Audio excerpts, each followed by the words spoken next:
Hello friends and welcome to my channel Instant Nerd. Today we will learn how to utilize the batch editor for multiple images in Picsart AI editor.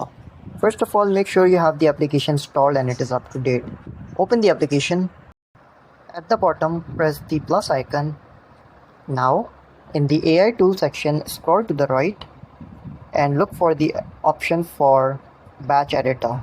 Click on it. Click on upload. Now you can select multiple photos.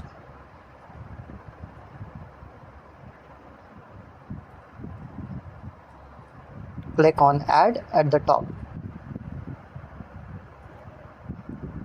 Now from the bottom menu, you can use this option and it will apply in bulk on these photos.